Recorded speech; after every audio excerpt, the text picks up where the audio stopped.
ضفدع.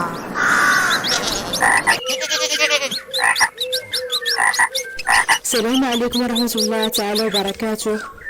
بسم الله الرحمن الرحيم. سوف نتكلم في هذا الفيديو عن الجراد وكيفية تكاثره. أولا سنبدأ بنبذة تعريفية عن الجراد.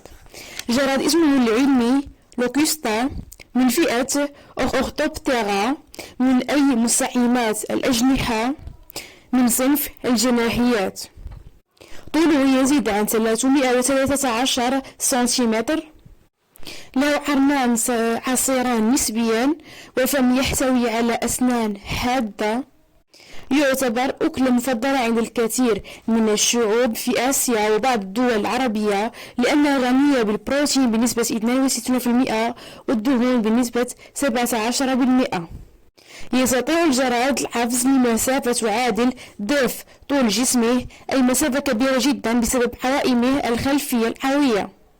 نجد في العالم ما يزيد عن 20,000 نوع من الجراد، يعيشون على شكل مجموعات يكونون أسراب، والكيلومتر الواحد من السرب يمكن أن يلتهم حوالي 100,000 طن من النباتات الخضراء، وهو ما يكفي لغذاء 500,000 شخص لمدة سنة كاملة.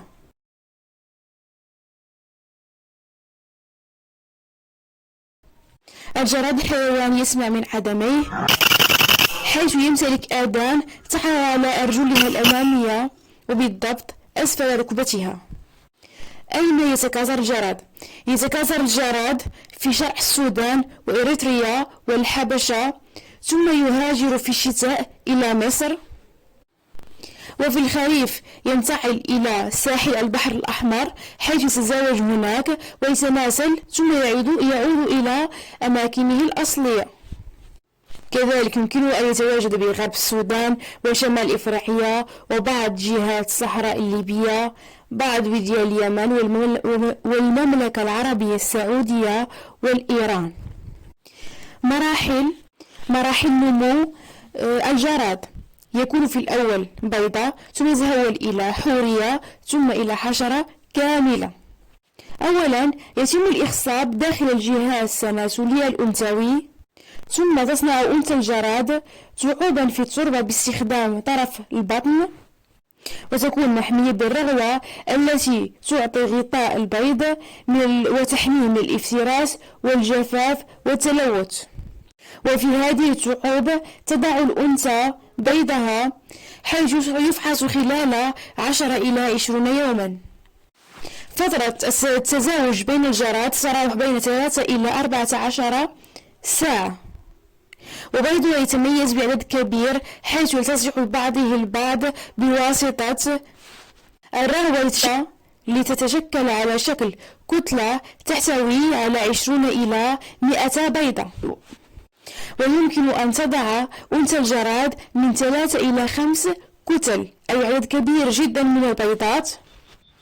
وتفحص هذه البيضات من 10 إلى 14 يوما في الصيف، وحتى طول من 60 إلى 70 يوما في فصل الشتاء والربيع، حسب الظروف المناخية والبيئية التي تحتاجها البيضة. بعد الفحص تتحول البيضات إلى حوريات، والتي تنتقل إلى الأرض وتقفز، حيث لا يكون بها أجنحة، لتتعرض إلى 5 انسلاخات. ماذا نقصد بانسلاخ؟ أي تتخلص حشرة الجراد من جلدها القديم وتستبدله بآخر جديد نتيجة النمو المستمر وازدياد حجمها، أي أنها كلما كبرت حشرة الجراد وازداد حجمها تغير من جلدها، وهذه العملية تقوم بها 5 مرات متتالية.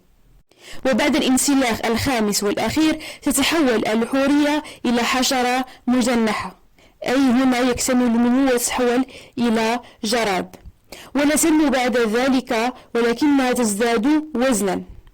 وتعيش حشرة الجراد الكاملة حوالي 2 إلى 12 شهرا، وتتأثر دورة حياتها بالشروط الجوية والبيئية.